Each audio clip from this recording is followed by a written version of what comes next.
चक्षुरुन्मिलितं तस्मै श्रीगुरुवे नमः। श्रीचैतन्यमनोभीष्टं स्थापितं येन भूतले स्वयं रूप कदा मह्यं ददाति स्वपदान्तिकम्। वन्देऽहं श्रीगुरो श्रीयुतपदकमलं श्रीगुरून् वैष्णवांश्च श्रीरूपं साग्रजातं सहगणरघुनाथान्वितं तं सजीवम् सावद्वैतं सावधूतं परिजनसहितं कृष्णचैतन्यदेवं श्रीराधाकृष्णपादान् सह गणललिता श्रीविशाखान्वितांश्च हे कृष्ण करुणा सिन्धो दीनबन्धो जगत्पते गोपेश गोपिकान्त राधाकान्ते नमोऽस्तुते तप्त काञ्चन गौराङ्गी राधे वृन्दावनेश्वरी वृषभानुसुते देवी प्रणमामि हरिप्रिये वाञ्छाकल्पतरुभ्यश्च कृपा सिन्धुभ्य एव च पतितानां पावनेभ्यो वैष्णवेभ्यो नमो नमः।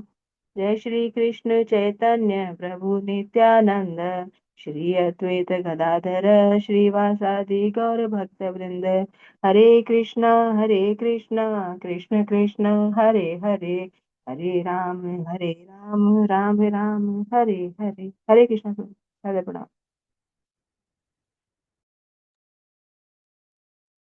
हरे कृष्ण। हरे कृष्णा। तो आप सभी भक्तों का आज के इस प्रभुपाद लीलामृत कक्षा में स्वागत है। नमामि ओम विष्णुपदाय कृष्णापृष्ठाय भूतले श्रीमते भक्ति वेदांत स्वामी निति नामने नमस्ते सारस्वती देवे गौरवाणी प्रचारिणे निर्विशेष शून्यवादी पाश्चात्य देश तारिणे। जय श्री कृष्ण चैतन्य प्रभु नित्यानंद श्री अद्वैत गदाधर श्रीवासादि गौर भक्त वृंद हरे कृष्णा कृष्णा कृष्णा हरे हरे हरे राम राम राम हरे हरे। वाञ्छा कल्पतरु वृक्ष कृपा सिन्धुभ्येव च पतितानां पावनेभ्यो वैष्णवेभ्यो नमो नमः। हरे कृष्णा। तो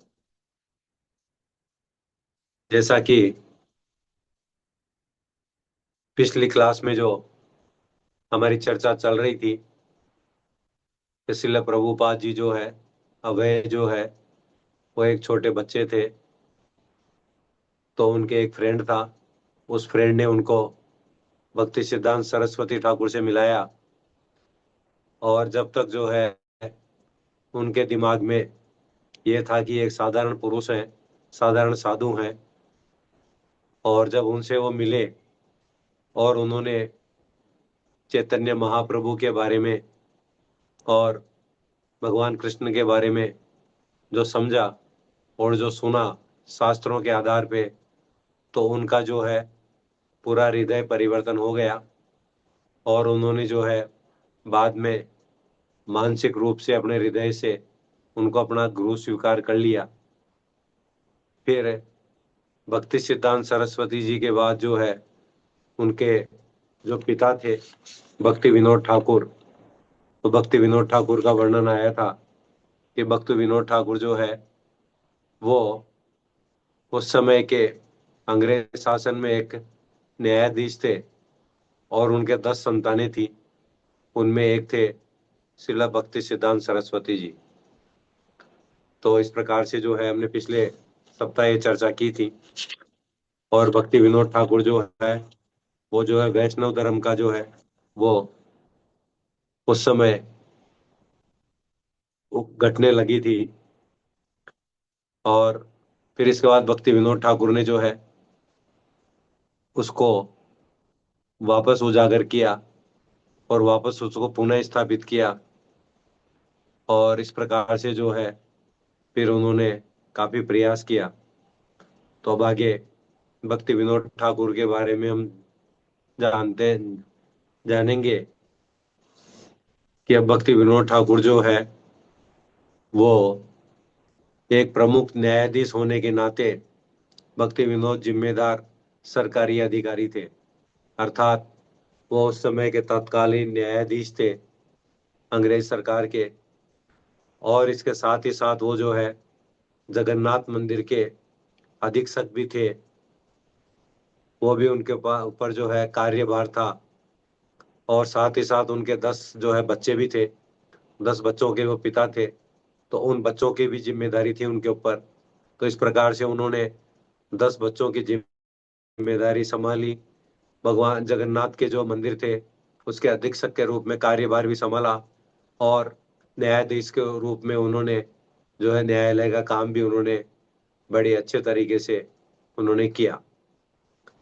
तो जो है इन दायित्वों का जो है भार वहन करते हुए वे कृष्ण भक्ति का प्रचार असाधारण स्फूर्ति के साथ में करते थे। वो साथ ही साथ वो जो है कृष्ण भक्ति का भी वो प्रचार किया करते थे।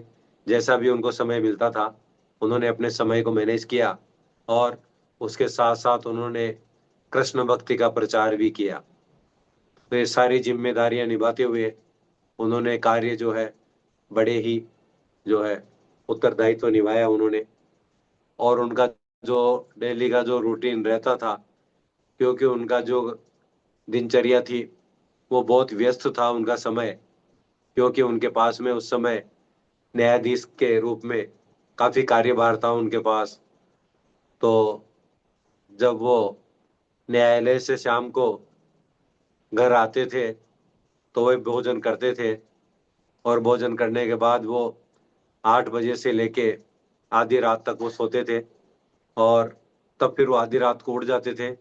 और आधी रात को उठने के बाद में वो जो है अपने लेखन कार्य करते रहते थे वो, अर्थात वो पुस्तकें वगैरह ये लिखा करते थे वो। और उन्होंने जो है अपने जीवन के अंदर आगे चलकर कम से कम भी उन्होंने 100 से अधिक पुस्तकें लिखी, जिनमें बहुत सी पुस्तकें उन्होंने अंग्रेजी के अंदर प्रसारण किया उन्होंने। इस प्रकार से उन्होंने काफी पुस्तकें लिखी। और उनके काफी सारी देनें थी। उन देनों के अंदर जो है एक मुख्य देन ये थी कि उन्होंने जो है जगन्नाथ दास बाबा जी और गौर किशोर दास बाबा जी के सहयोग से उन्होंने जो है कलकत्ता से लगभग 90 किलोमीटर उत्तर पश्चिम के अंदर मायापुर में भगवान चैतन्य के ठीक जन्म स्थान का उन्होंने पता लगाया। जिस समय चैतन्य महाप्रभु का जन्म स्थान लगभग लुप्त हो गया था। और फिर उन्होंने काफी प्रयास किया, लेकिन उन्होंने जो है आखिर ढूंढते ढूंढते वो जो है मायापुर पहुंचे। और मायापुर के अंदर जाके उन्होंने जगन्नाथ दास बाबा जी और गौर किशोर दास बाबा जी, जो कि हमारी गौड़ीय परंपरा के अंदर गुरु शिष्य परंपरा में गुरु हैं, उनकी सहायता से उन्होंने उनका चैतन्य महाप्रभु की जन्म स्थली का पता लगाया। फिर जो है भारत में गौड़ीय वैष्णव धर्म के सुधार के लिए प्रयत्न करते हुए उन्होंने भगवान चैतन्य से प्रार्थना की, क्योंकि जब वो प्रचार कर रहे थे और उनकी उम्र भी काफी हो चुकी थी, तो उन्होंने जो है भगवान चैतन्य से प्रार्थना की कि आपकी शिक्षाओं की बहुत अवमानना हुई है। जैसे पिछली बार हमने बताया था कि उस समय जो है जो चैतन्य महाप्रभु का प्रचार था वो लगभग लुप्त हो गया था। और काफी अपसंप्रदाय उस समय हो गए थे। 13 अपसंप्रदाय जो है वो उस समय अपना कार्य कर रहे थे। और उस समय काली पूजा और तरह तरह की जो है वो भ्रांतियां पैदा हो गई थी। तो भक्ति विनोद ठाकुर जो है उन्होंने उन्होंने सोचा कि जो है आपकी शिक्षाओं का बहुत अवमानना हुई है और अब मेरे बस में भी नहीं है, क्योंकि काफी हद तक ये फैल चुकी है और अब मैं वृद्ध भी हो चुका हूँ। तो उन्होंने जो है चैतन्य महाप्रभु से प्रार्थना की कि मैं जो है उनकी पुनर्स्थापना करूं। अब वो उनको करने के लिए वो अकेले थे। तो उन्होंने जो है चैतन्य महाप्रभु से एक पुत्र की प्राप्ति की एक प्रार्थना करी उन्होंने। और उन्होंने ये प्रार्थना की कि हे प्रभु, मुझे एक ऐसा पुत्र मिले जो उनके प्रचार कार्यों में उनकी सहायता कर सके। इस प्रकार से उन्होंने भगवान से प्रार्थना की। और फिर आगे चलकर 6 फरवरी 1874 को जगन्नाथपुरी के अंदर भक्ति विनोद ठाकुर को जो है भक्ति सिद्धांत सरस्वती की पुत्र की प्राप्ति हुई। अर्थात भक्ति विनोद ठाकुर के पुत्र हुए भक्ति सिद्धांत सरस्वती जी। इस प्रकार से उनको एक पुत्र की प्राप्ति हो गई। और जो है तो वैष्णवों ने जो है यही समझा उस समय कि यह जो है उनकी प्रार्थनाओं का ही फल है। अर्थात उन्होंने सच्चे मन से प्रार्थना की कि मुझे एक वैष्णव भक्त चाहिए, तो उनको एक वैष्णव भक्त मिल गया, भक्ति सिद्धांत सरस्वती जी।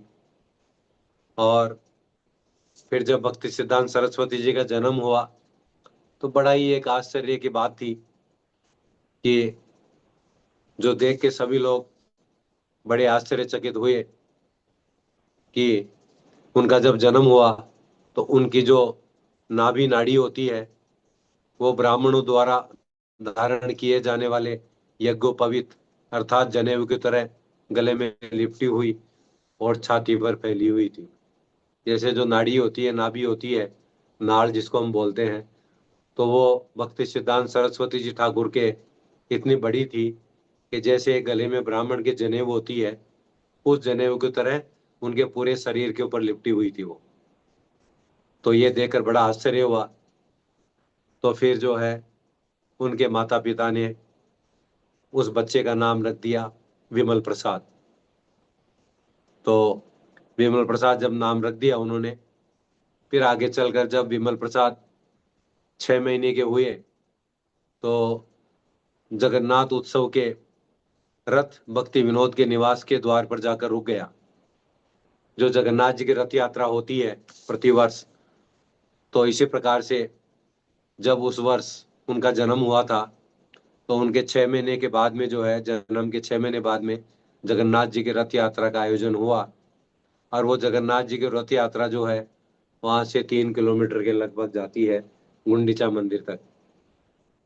तो ऐसे ही जब वो जगन्नाथ रथ यात्रा निकल रही थी तो उसी के बीच के अंदर ही जो है, उस रास्ते के अंदर भक्ति विनोद ठाकुर का घर वहीं पे ही पड़ता था। तो जब रथ यात्रा निकल रही थी और उनके घर के बाहर से जा रही थी तो भक्ति निवास के द्वार के ऊपर जो है वो जाकर वो रथ यात्रा रुक गई और 3 दिन तक वो नहीं चली वहां से। मतलब वो आगे खिसकी नहीं।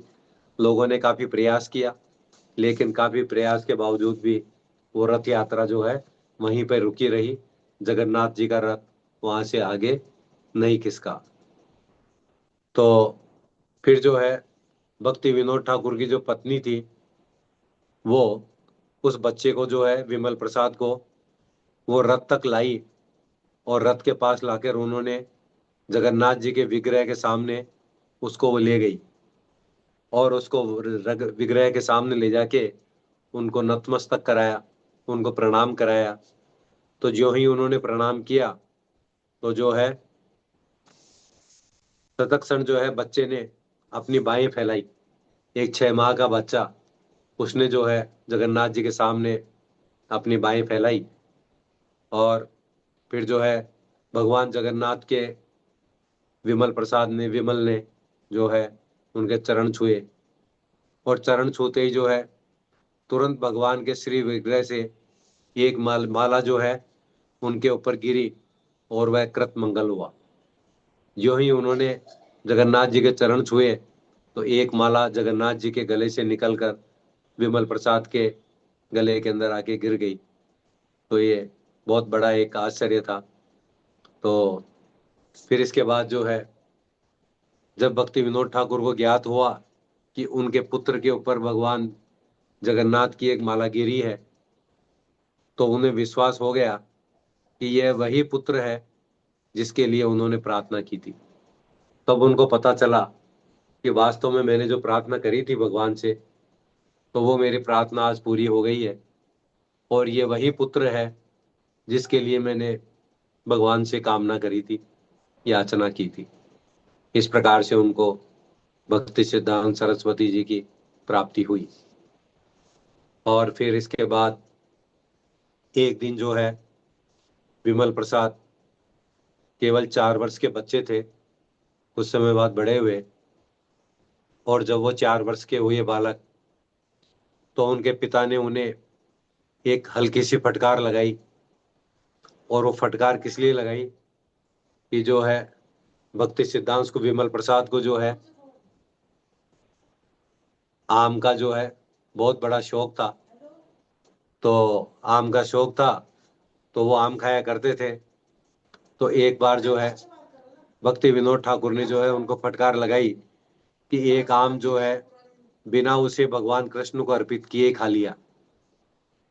अर्थात उनके घर में प्रथा थी कि कोई भी चीज जो भी है वो भगवान को बिना भोग लगाए नहीं खाना चाहिए। तो विमल प्रसाद तो बच्चे थे, उनको ज्ञात नहीं था, उन्होंने वो आम उठाया और खा लिया। तो खा लिया तो फिर जो है उनको फटकार लगाई। अच्छा। तो बिना उसे भगवान कृष्ण को अर्पित किए खा लिए गए। तो विमल प्रसाद ने, यद्यपि तब वे केवल बच्चे थे, इसे भगवान के प्रति अपना अपराध माना उन्होंने कि वास्तव में जो है भगवान को बिना भोग लगाए नहीं खाना चाहिए। ये उन्होंने अपना अपराध स्वीकार कर लिया। और उन्होंने जो है फिर कभी भी आम न खाने की सौगंध ले ली। इसके बाद विमल प्रसाद को जो है इतना दुख हुआ कि उन्होंने जिंदगी में कभी आम नहीं खाया। और आम नहीं खाने की उन्होंने जो है वो कसम खा ली कि मैं आज के बाद कभी जो है जीवन में आम नहीं खाऊंगा मैं।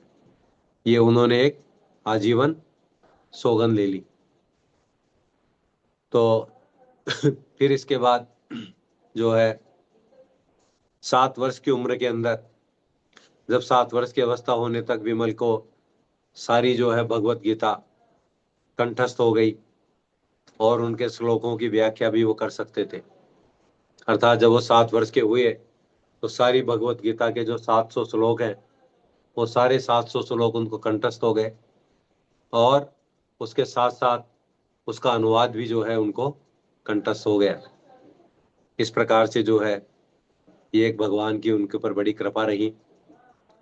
तब उनके पिता जो है भक्ति विनोद ठाकुर, उन्होंने एक वैष्णव पत्रिका और एक सज्जन तोषणी नामक पुस्तक थी, उसका प्रकाशन के साथ साथ जो है फिर इसके बाद उन्होंने मुद्रण और प्रूफ रीडिंग का काम प्रशिक्षण देने लग गए। वो अपने पुत्र भक्ति सिद्धांत को उन्होंने जो है उसका प्रूफ रीडिंग और उसका मुद्रण का कार्य उन्होंने धीरे धीरे भक्ति सिद्धांत को देना चालू कर दिया।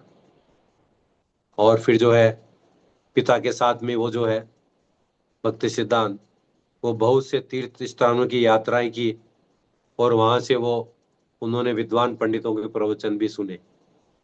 अर्थात वो अपने पिता के साथ साथ जो है तीर्थ यात्राओं का भ्रमण करने लगे और बहुत सारे तीर्थों का उन्होंने उनके साथ में भ्रमण कर लिया बाल्यावस्था के अंदर ही।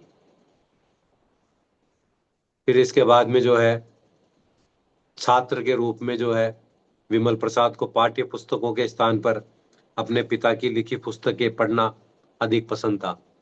अर्थात उनकी जो रुचि थी वो पाठ्य पुस्तकों की नहीं थी। उनकी जो रुचि उत्पन्न हो गई वो उनके पिता द्वारा लिखी गई जो पुस्तकें थी उसके अंदर उनकी रुचि धीरे धीरे उत्पन्न होने लगी और वो उन्हीं की पुस्तकें पढ़ना चालू कर दिया उन्होंने। फिर इसके बाद जो है 25 वर्ष की अवस्था प्राप्त करने तक वे उन्होंने धीरे धीरे करके संस्कृत, गणित और खगोल विज्ञान में निष्णात हो गए वो। और पत्रिकाओं में कई लेख लिखने लग गए वो। और उन्होंने जो एक पुस्तक थी सूर्य सिद्धांत करके, तो उस सूर्य सिद्धांत लिखने वाले लेखक तथा प्रकाशक के रूप में उनकी बहुत प्रसिद्धि हो गई उस समय। और फिर जो है आगे सूर्य सिद्धांत नामक जो पुस्तक थी उस पुस्तक में प्रदर्शित विद्वत्ता के कारण उनका नाम पड़ गया सिद्धांत सरस्वती। अर्थात विमल प्रसाद से उनका नाम पड़ा फिर सिद्धांत सरस्वती, क्योंकि उन्होंने जो है उस सूर्य सिद्धांत पुस्तक का बड़े अच्छे तरीके से उन्होंने व्याख्या की थी और उसमें वो निपुण हो गए थे। तो फिर उनका नाम पड़ गया सिद्धांत सरस्वती और इनकी उपाधि से जो है उनको विभूषित किया गया। फिर जो है आगे जब वे 26 वर्ष के हो गए तो तब उनके पिता ने जो है एक प्रसिद्ध वैष्णव संत गौर किशोर दास बाबा जी से उनकी दीक्षा कराई। अर्थात भक्ति सिद्धांत सरस्वती जी के फिर गुरु हुए गौर किशोर दास बाबा जी। गौर किशोर दास बाबा जी वैसे किसी को शिष्य स्वीकार नहीं करते थे, परंतु उन्होंने जो है भक्ति विनोद ठाकुर की प्रार्थना पर बहुत विनती करने के बाद में एकमात्र शिष्य भक्ति सिद्धांत सरस्वती जी को उन्होंने स्वीकार किया और उनको जो है उन्होंने दीक्षा दी। तो गौर किशोर दास बाबा जी ने जो है उन्हें अन्य कार्यों को छोड़कर परम सत्य के प्रचार की सलाह दी। तो जब उन्होंने दीक्षा ग्रहण कर ली तो दीक्षा ग्रहण करके उनको ये नहीं है कि घर पे बैठने के लिए बोल दिया, बल्कि उनको बोला कि आप जो है अब जो परम सत्य है, चैतन्य महाप्रभु का जो मिशन है, उस मिशन का अब तुम पूरे देश में प्रचार करो। इस प्रकार से उनको आज्ञा दी। तो फिर गौर किशोर दास बाबा जी का आशीर्वाद प्राप्त करके विमल प्रसाद ने, जिनका नाम अब सिद्धांत सरस्वती हो गया, अपने शरीर मन वाणी को भगवान कृष्ण की सेवा में अर्पित करने का उन्होंने निश्चय कर लिया। तभी से उन्होंने जो है ये निश्चय कर लिया कि अब मैं जो गुरु की आज्ञा है, गुरु की आज्ञा का मैं पालन करूंगा, और उन्होंने उसको निभाया भी। और फिर उन्होंने जो है पूरे विश्व के अंदर प्रचार कार्य अपने गुरु के आदेश से करना उन्होंने प्रारंभ कर दिया और ये उन्होंने निश्चय कर लिया। फिर इसके बाद जो है आगे चलकर 1905 में जो है सिद्धांत सरस्वती ने व्रत लिया कि वे हरे कृष्ण मंत्रोच्चारण 1 खरब बार करेंगे।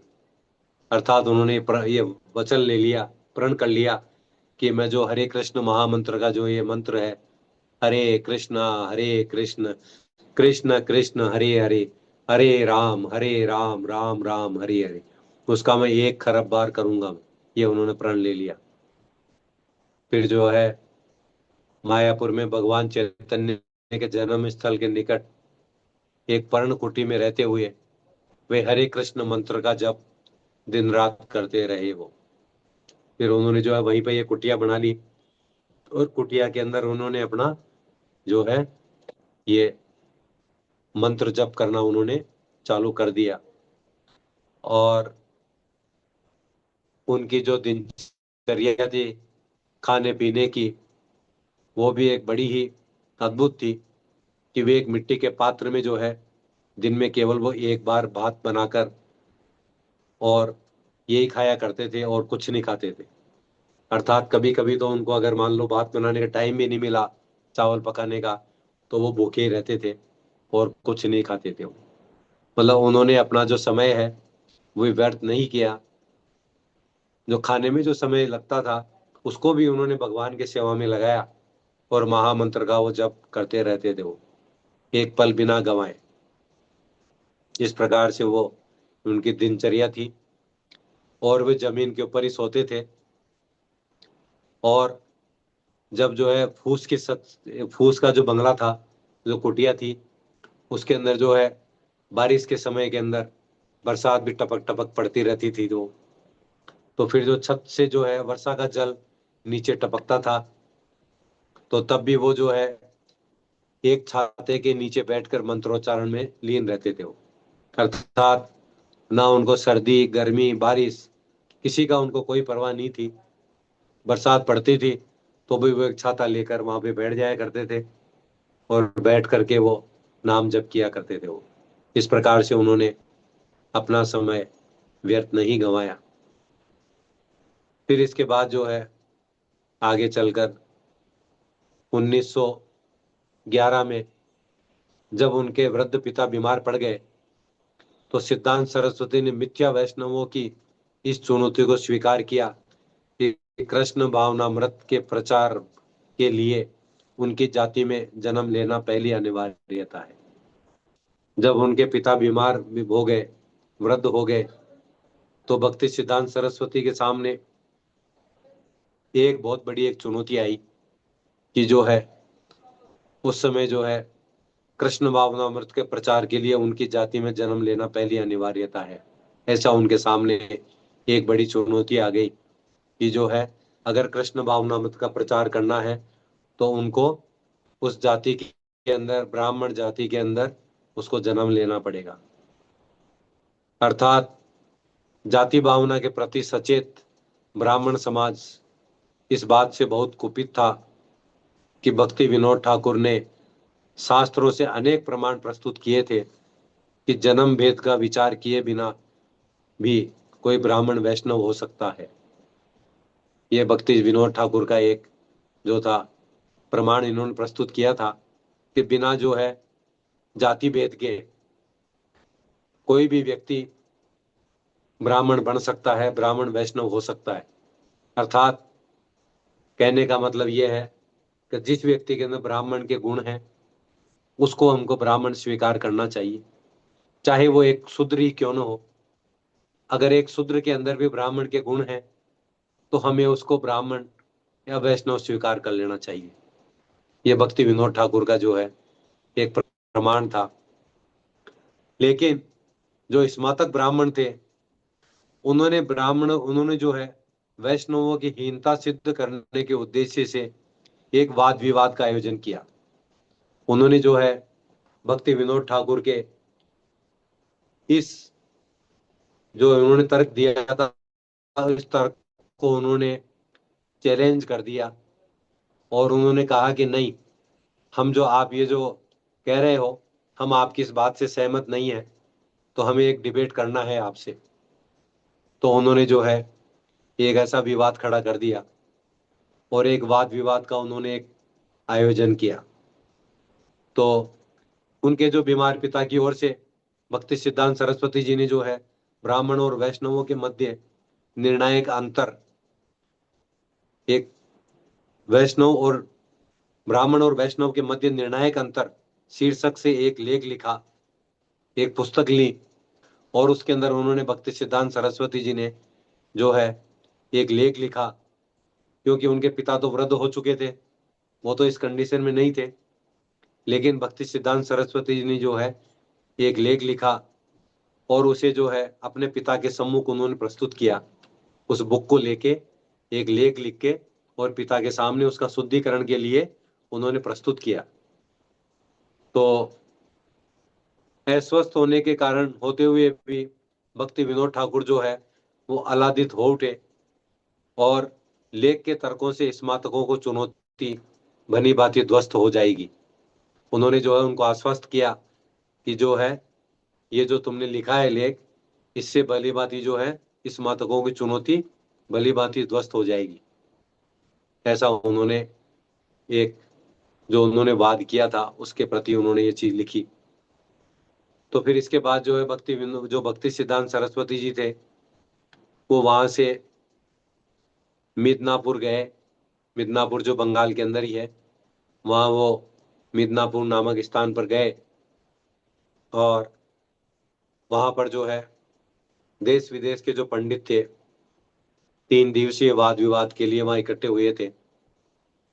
तो उसमें जो है कुछ स्नातक पंडितों का जो बोलने वालों में पहले थे, स्नातक पंडितों को पहले मौका दिया गया कि आप बोलिए। तो स्नातक पंडित जो है उन्होंने दावा किया था कि शूद्र परिवार में जन्म लेने वाला व्यक्ति चाहे उसकी दीक्षा आध्यात्मिक गुरु से ही क्यों न हुई हो, कभी पवित्र नहीं बन सकता।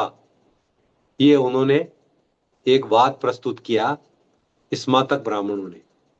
स्नातकों ने कि क्या एक शूद्र परिवार में जन्म लेने वाला व्यक्ति, कि अगर किसी व्यक्ति का जन्म शूद्र परिवार में हुआ है, चाहे उसकी दीक्षा किसी आध्यात्मिक गुरु से ही क्यों न हो गई हो, वह कभी पवित्र नहीं बन सकता, ऐसा उनका मत था।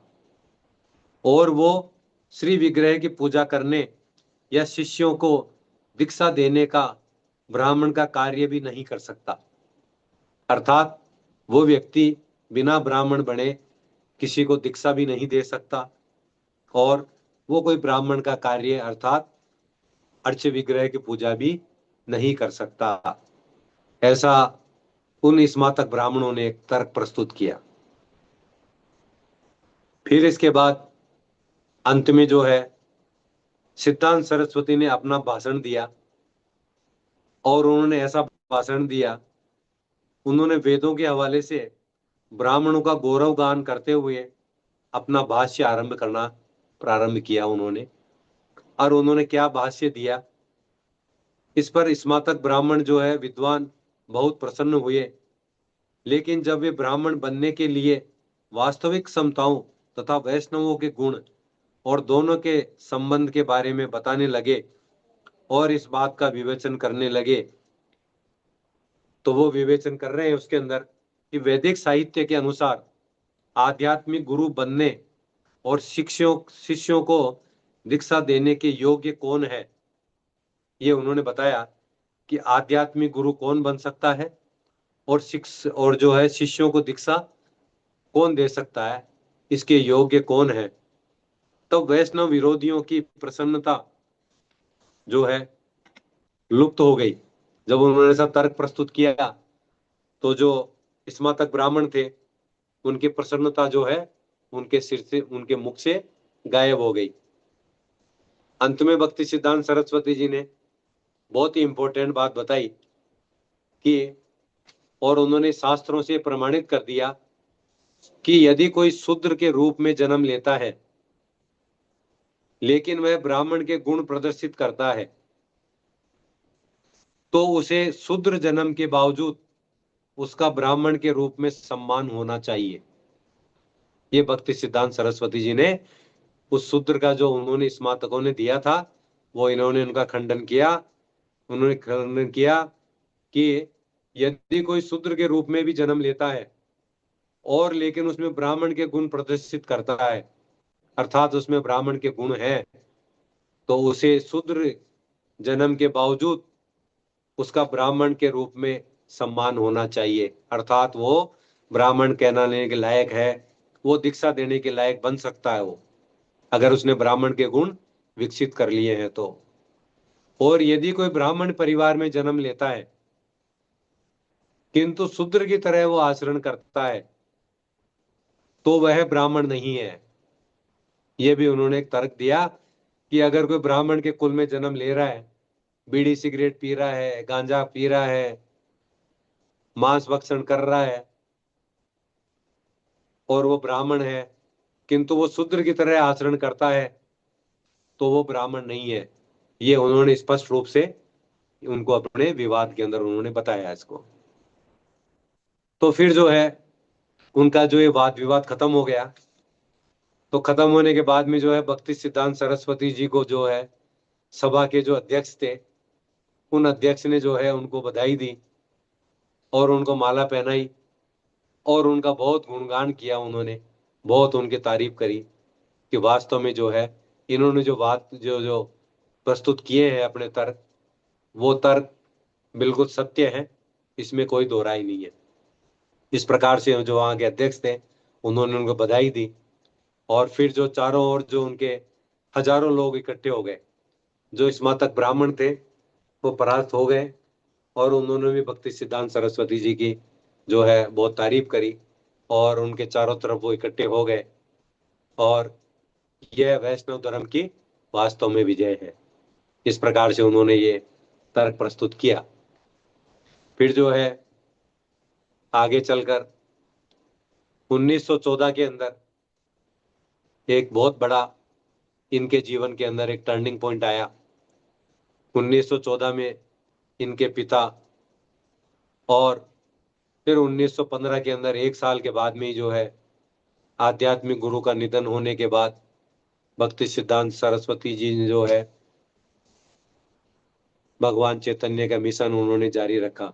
उनके पिता का निधन हो गया 1914 में। और उनके पिता के तुरंत देहांत के बाद 1 वर्ष बाद में ही 1915 के अंदर उन्होंने जो है आध्यात्मिक गुरु के निधन होने के बाद सिद्धांत सरस्वती ने भगवान चैतन्य के मिशन जारी रखा उन्होंने। और वो पूरी तरह से जो है चैतन्य महाप्रभु के प्रचार मिशन में लग गए वो। और फिर उनके जो पिता ने जो एक पुस्तक लिखी थी, एक ग्रंथ लिखा था सज्जन तोषनी, तो उस सज्जन तोषनी के संपादन का भार उन्होंने अपने ऊपर ले लिया। और फिर जो है उन्होंने कृष्णा नगर में एक भगवत प्रेस की स्थापना की। तो उस भगवत प्रेस के अंदर जो है वो जो उनके पिता ने जो अधूरा काम छोड़ा था, उन्होंने शास्त्रों के ऊपर पुस्तकें छापना चालू कर दिया। और फिर जो है 1918 में मायापुर में गौर किशोर दास बाबा जी के चित्र के सामने बैठकर उन्होंने अपने को संन्यास आश्रम में दीक्षित कर लिया। अर्थात कुछ समय के बाद ही जो है उन्होंने 1918 के अंदर गौर किशोर दास बाबा जी से संन्यास दीक्षा प्राप्त कर ली। और पूरी तरह से उन्होंने अपना सब कुछ छोड़कर भगवान चैतन्य का मिशन और गुरु का जो आदेश था उन आदेशों का उन्होंने पालन किया। और उस समय उन्होंने भक्ति सिद्धांत सरस्वती गोस्वामी महाराज नाम से संन्यास की उपाधि धारण की गई। अर्थात बाद में अब उनका नाम पड़ गया भक्ति सिद्धांत सरस्वती गोस्वामी प्रभुपाद। ये उनको उपाधि मिल गई इसके बाद में। फिर जो है भक्ति सिद्धांत सरस्वती ने जो है व्रत लिया कि वे अपने प्रिंटिंग प्रेस का प्रयोग सर्वोत्तम साधन के तौर पर कृष्ण भावनामृत के प्रचार के लिए करेंगे वो। अर्थात उन्होंने जो प्रिंटिंग प्रेस लगाई, उस प्रिंटिंग प्रेस का जो प्रयोग था वो सिर्फ और सिर्फ कृष्ण भावनामृत की पुस्तकें छापना और उनका प्रचार करना, उनका यही एक मिशन रह गया था। और वे प्रिंटिंग प्रेस को जो है एक वृहद मृदंग समझते थे। वृहद मृदंग जो कि पूरे विश्व के अंदर जिसकी गूंज सुनाई पड़ती है उसे वृहद मृदंग बोलते हैं।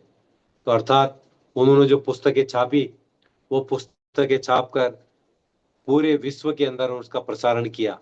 अर्थात वे वृहद मृदंग की तरह बजने लगा वो। इस प्रकार से उन्होंने कार्य जो है प्रारंभ कर दिया। यद्यपि मृदंग का प्रयोग महाप्रभु चैतन्य के काल में भी कीर्तन के साथ होने की परंपरा थी, और यद्यपि स्वयं भक्ति सिद्धांत सरस्वती भी कीर्तनियों का नेतृत्व करते थे उस समय और मृदंग बजाते थे और गाते हुए वह जो है समूहों के साथ में सड़कों के ऊपर वो बेचते थे। लेकिन ऐसे कीर्तन मकानों में केवल 1-2 ब्लॉकों तक ही सुनाई पड़ती थी। अर्थात इस प्रकार का जो आंदोलन था, संकीर्तन आंदोलन, वो तो सिर्फ 1-2 ब्लॉक या 1-2 कॉलोनियों में या छोटे मोटे एक आध गांव के अंदर यहीं तक ही होता था। परंतु उन्होंने जो प्रिंटिंग प्रेस के माध्यम से जो वृहद मृदंग, अर्थात जो पूरे विश्व में गूंजने वाला मृदंग, अर्थात उनकी पुस्तकें के माध्यम से महाप्रभु चैतन्य का संदेश विश्व भर में प्रसारित किया जा सकता था। अर्थात उन्होंने इतनी पुस्तकें लिखी कि उनके पुस्तकें पूरे विश्व के अंदर विख्यात हो गई और लोग उसे पढ़ने लगे। तो इस प्रकार से उन्होंने काफी प्रचार किया। फिर अधिकतर साहित्य जो है जिसका पाठ अभय ने प्रारंभ किया था, भक्ति सिद्धांत सरस्वती द्वारा 1915 ईस्वी में स्थापित किए गए भगवत प्रेस में छपा था। भगवत प्रेस से चैतन्य चरितामृत छपा, जिस पर भक्ति सिद्धांत सरस्वती की टीका थी। पहली बार जो है चैतन्य चरितामृत छपा और उस चैतन्य चरितामृत के अंदर भी भक्ति सिद्धांत सरस्वती ने अपनी टीकाएं लिखी है। और भगवत प्रेस ने ही जो है उस भगवत प्रेस ने ही विश्वनाथ चक्रवर्ती ठाकुर की टीका सहित भगवत गीता छापी और एक के बाद एक भक्ति विनोद ठाकुर की पुस्तकें प्रकाशित की गई। तो उन पुस्तकों के अंदर जो है विश्वनाथ चक्रवर्ती ठाकुर की टीकाएं भी हमको देखने को मिलती है। और उन्होंने जो है इस प्रकार से फिर एक के बाद एक भक्ति विनोद ठाकुर की पुस्तकें जो है उन्होंने प्रसारित करना चालू कर दिया भक्ति सिद्धांत सरस्वती जी ने। और ये पुस्तकें जो है चैतन्य महाप्रभु की जो लगभग 5,000 वर्ष पूर्व हुए थे आध्यात्मिक बपोती स्वरूप थी। फिर अभय जो है आगे, अभय बचपन से ही भगवान चैतन्य के भक्त थे और वे बहुख्यात चैतन्य चरितामृत और चैतन्य भागवत धर्म ग्रंथों के द्वारा भगवान चैतन्य के जीवन से वो परिचित थे। क्योंकि अभय जो थे उन्होंने जो है उनके पिता द्वारा जो पुस्तकें पढ़ी जाती थी उन पुस्तकों में चैतन्य चरितामृत और चैतन्य भागवत ये मुख्य ग्रंथ थे। तो उनके पिता जब वो चैतन्य चरितामृत और चैतन्य भागवत पढ़ते थे तो ये जो अभय जो है छोटा था तो ये उन पुस्तकों को वो पढ़ते थे और ये सुनते थे वो। तो इस प्रकार से वो जो है इस चैतन्य चरितामृत और भगवान चैतन्य के जीवन के परिचय से जो है वो अच्छे तरीके से जीवन से वो परिचित थे वो। और वे भगवान चैतन्य को केवल एक ऐसे अत्यंत भाव प्रवण विशुद्ध भक्त के रूप में ही नहीं जानते थे जिसने पवित्र नाम के मंत्रोच्चारण को भारत भर में फैलाया था। मतलब वो केवल चैतन्य महाप्रभु को इतना ही नहीं जानते थे कि चैतन्य महाप्रभु ने जो है पूरे भारत के अंदर जो है हरे कृष्ण महामंत्र का जो है उन्होंने नाम संकीर्तन आंदोलन दिया था, बल्कि वो उन्हें स्वयं श्री कृष्ण के सीधे अवतार के रूप में भी जानते थे। मतलब अर्थात अभय जो है चैतन्य महाप्रभु को केवल इतना ही नहीं जानते थे कि एक साधारण पुरुष है या कोई महान पुरुष होंगे कि जिन्होंने जो है इस संकीर्तन आंदोलन उन्होंने चलाया है, बल्कि वो इतना भी जानते थे कि जो चैतन्य महाप्रभु है वो और कोई नहीं है, वो स्वयं श्री कृष्ण ही है। वो इस प्रकार से इनको जाना करते थे। और ऐसे अवतार रूप में जिसमें राधा और कृष्ण दोनों का मेल था, वो ये भी जानते हैं कि चैतन्य महाप्रभु और कोई नहीं स्वयं भगवान श्री कृष्ण है जो इस कलयुग के अंदर राधा रानी और स्वयं कृष्ण के रूप में वो अवतरित हुए हैं उनके मिलित रूप में। इतना भी वो जानते थे। और ये बचपन से ही वो उन्होंने उनके पिता ने जो है उनको ये चीजें बताई थी। लेकिन अब प्रथम बार अभय को ऐसे साहित्य की निधि के संसर्ग में आने का अवसर मिला जिसका संग्रह महाप्रभु के निकट सहवासियों और अनुयायियों ने किया था और जो परंपरा से आगे बढ़ती आई गई थी। अर्थात फिर जब है अभय जो है धीरे धीरे वो गुरु परंपरा के अंदर गुरु शिष्यों के संपर्क में आने लगा और जो है उनके आने से जो है उनके अनुयायियों का चैतन्य महाप्रभु की परंपरा में जो अनुयायी थे उनके संपर्क में आए और जिन्होंने परंपरा को आगे बढ़ाई थी और जिसका विस्तार इन महान अधिकारियों ने किया था, उनके संपर्क के अंदर ही आए और भगवान चैतन्य के निकट अनुगामियों जैसे श्रील रूप गोस्वामी, श्रील सनातन गोस्वामी और श्रील जीव गोस्वामी और दूसरों ने जो है वैदिक शास्त्रों पर आधारित कई ग्रंथों का संकलन किया था। ये उनके संपर्क में आए और जो है उनके ग्रंथों के संपर्क में आए और जिनसे निर्णायक रूप में प्रमाणित होता था कि भगवान चैतन्य के उपदेश वैदिक ज्ञान का सारभूत अंग है। तब उनको पूरा ज्ञात हो गया कि जो चैतन्य महाप्रभु के जो उपदेश हैं वो ही सारे वेदों का सार है। इस प्रकार से उनके समझ में आ गया और बहुत से ग्रंथ अब भी प्रकाशित नहीं हुए थे, किंतु श्रील भक्ति सिद्धांत सरस्वती कई प्रेसों की स्थापना पर तुले हुए थे जिससे समग्र जन समूह के लिए एक वृहद मृदंग की ध्वनि उन्मुक्त की जा सके।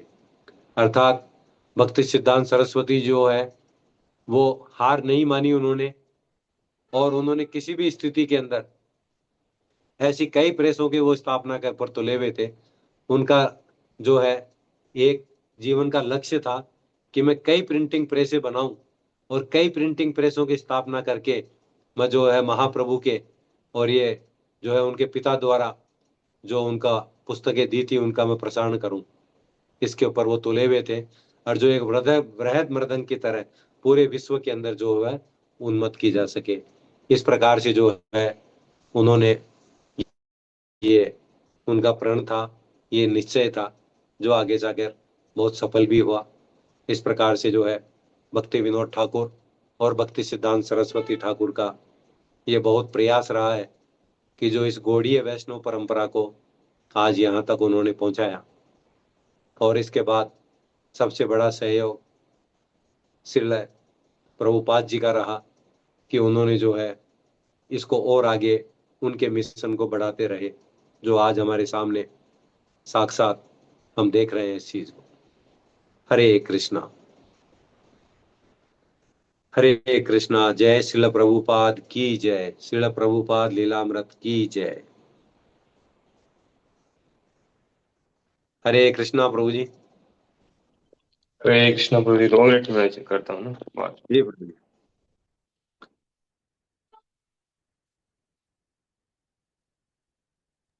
तब तक कोई प्रश्न वगैरह आप देखो, कोई पूछे तो। किसी का कोई प्रश्न हो, किसी की कोई जिज्ञासा हो तो कर सकते हैं। आगे हमारे को भक्ति सिद्धांत सरस्वती जी जो है चैतन्य महाप्रभु की शिक्षाओं का निष्कर्ष समझाएंगे, और इसमें काफी सारी आगे और लीलाएं भी ऐसे आएंगी।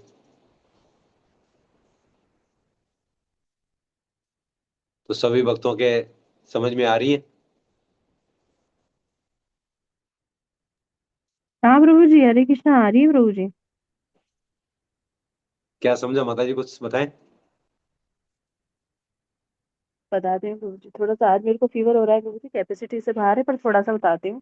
आज है जी ना जी। पूरी क्लास भक्ति सिद्धांत सरस्वती ठाकुर पे ही थी एक तरह से। उनका नाम जो था वो अ, विमल प्रसाद था। और उन्होंने जब वो 6 महीने के थे, तब जगन्नाथ जी की जो यात्रा निकल रही थी, तब वो वहां पे अचानक वो रथ वहीं पे आके रुका। काफी प्रयास के बाद भी वो रथ आगे चला ही नहीं। और फिर जगन्नाथ जी की जो माला थी वो 6 महीने के उस बच्चे पे गिर गई, है ना। तो और आगे इसके बाद बताया कि है ना, उनको जो गौर बाबा जी थे उनका भी सानिध्य प्राप्त हुआ, और उनसे दीक्षा ली उन्होंने। और और हाँ, बीच में शुरुआत ऐसे हुई थी प्रभु जी की, है ना, वो ऐसा ऐसे ऐसे संतान चाहते थे भक्ति विनोद ठाकुर, जो वैष्णव हो। उनको ऐसी संतान की जिज्ञासा थी, तो उन्होंने चैतन्य महाप्रभु से अम, कहा कि मुझे ना ऐसा ऐसे संतान चाहिए जो वैष्णव हो। तो उन्होंने फिर भक्ति सरस्वती ठाकुर उनको दिए। तो और फिर आगे उनकी उनसे दीक्षा हुई, और ये था प्रभु जी थोड़ा। हाँ, फिर वो जो है एक रथ यात्रा निकलती थी, रथ यात्रा के हाँ, सामने फिर जो है उसमें सामने उनको रुक लाया गया, थोड़ा गया। सा रुक गया, हाँ। फिर माला गिरी उनके, है ना। तो और फिर उसके बाद वो 4 वर्ष के जब वो बच्चे थे, तब तब वो क्या बताया था प्रभु जी। हाँ, थोड़ा थोड़ा भूल भी जाती हूँ प्रभु जी, आज है ना थोड़ी मेरी हाँ, तबीयत सही नहीं थी, आज मेरे को फीवर था। तो मैं थोड़ी सामने भी नहीं आई, और थोड़ा भूल भी रही हूँ, पर सुना पूरा चार ही है। चार 5 वर्ष की उम्र में उन्होंने जो है सारे हाँ भगवत गीता कंठस्थ कर हाँ ली। हाँ, वो कंठस्थ कर ली थी उन्होंने, 700 श्लोक पढ़ लिए थे भगवत गीता के, है ना।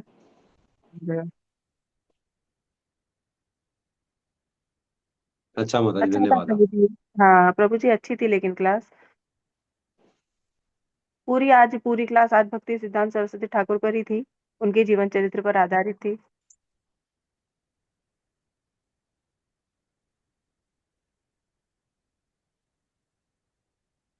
और कोई वक्त बताना चाहेंगे? हरे कृष्णा प्रभु जी, सादर प्रणाम। हरे कृष्णा, सादर प्रणाम प्रभु जी। जी प्रभु जी। प्रभु जी, मैं ये पूछ रहा था, जो 1900 जो 14 ईस्वी के अंदर जो प्रभुपाद जी के पिताजी उनकी मौत हुई थी या नहीं, किनकी हुई थी? मैं क्या थोड़ा नेटवर्क में। हाँ, 1914 के अंदर जो है उनके जो निधन हो गया था उनका। और उनके फिर पिताजी का। 1915, हाँ 1915 के अंदर जो है उन्होंने जो है उनका मिशन को जारी रखा। और उनकी जो एक पुस्तक थी ना, सज्जन तोषनी, उस सज्जन तोषनी के संपादक का भार उन्होंने अपने ऊपर ले लिया था। और फिर आगे जो है उन्होंने उनका प्रचार कार्य बढ़ाया उन्होंने। ठीक है प्रभु जी। ठीक है, ठीक है। थोड़ा क्या नेटवर्क इशू रहता है तो क्या आप कभी कभी क्या बीच में आवाज ब्रेक हो जाती है, पता नहीं क्या हो रहा है आजकल में। जी जी। ठीक है प्रभु जी। हाँ। हरे कृष्णा प्रभु जी। कर दिया। हरे कृष्णा। सभी भक्तों में चरण कमलों में सादर प्रणाम। हरे कृष्णा प्रभु। क्लास बहुत अच्छी हो रही है और हमें प्रभुपाद जी के विषय में जानने का अवसर मिल रहा है। लेकिन अफसोस की बात यह है कि बहुत कम भक्त ज्वाइन कर रहे हैं। है ना, 200 भक्त जो है जुड़े हुए हैं अपने सारे भक्ति वृक्ष में, और केवल 10 भक्तों की अटेंडेंस है। हम्म, देखिए, और नहीं तो वीडियो ऑफ करके जुड़ जाओ। वीडियो ऑन मत रखो, और क्या है ना, या कोई काम कर रहे हैं, ऑफिस से आए हैं, जो भी हैं, तो वीडियो ऑफ करके सुन लो, है कि नहीं।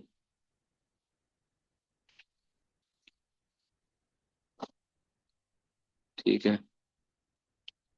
वैसे तो पढ़ नहीं पाते हम लीलामृत, वो इतनी मोटी बुक देख कर ही घबरा जाएंगे। है कि नहीं। ये कौन पढ़ेगा इसको, गीता नहीं पढ़ी जा रही है, वो गीता से डबल मोटी है। वो शायद बड़ा भी है उसका, हाइट भी ज्यादा है ना, लंबाई चौड़ाई भी ज्यादा है। तो अभी एवरीडे से हो रहा है, तो इससे इजी है हमारे लिए उसको समझना। और साथ साथ प्रभु जी थोड़ा एक्सप्लेन भी कर रहे हैं, समझा भी रहे हैं।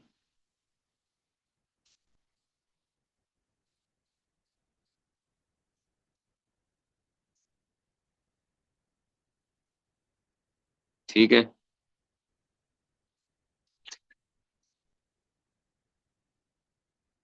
ये टाइम सही नहीं है क्या, सुटेबल नहीं लग रहा है टाइम, क्या लग रहा है आप लोगों को। आप सब कुछ शूट कर रहा है।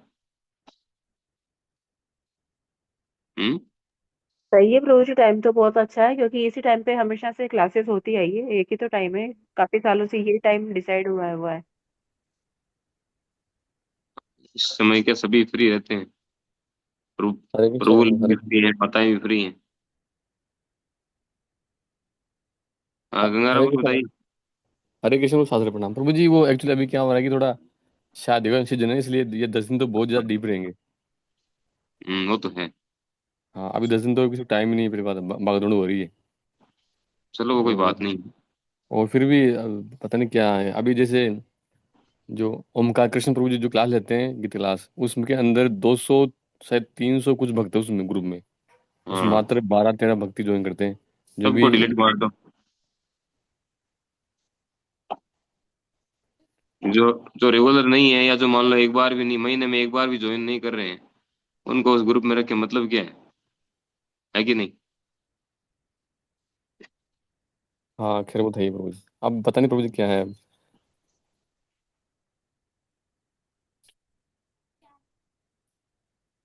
ठीक है ठीक प्रभु है। जी, हरे कृष्ण। प्रभु जी टाइम तो सही है, ठीक करना टाइम। चाहते हैं। टाइम सही है प्रभु जी, कोई दिक्कत नहीं है, 8 से। ओके। ठीक है प्रभु जी, मीटिंग एंड कर दीजिए आप। जी प्रभु जी। हरे कृष्ण। हरे कृष्णा। जय श्रील प्रभुपाद की जय। श्रील प्रभुपाद लीलामृत की जय।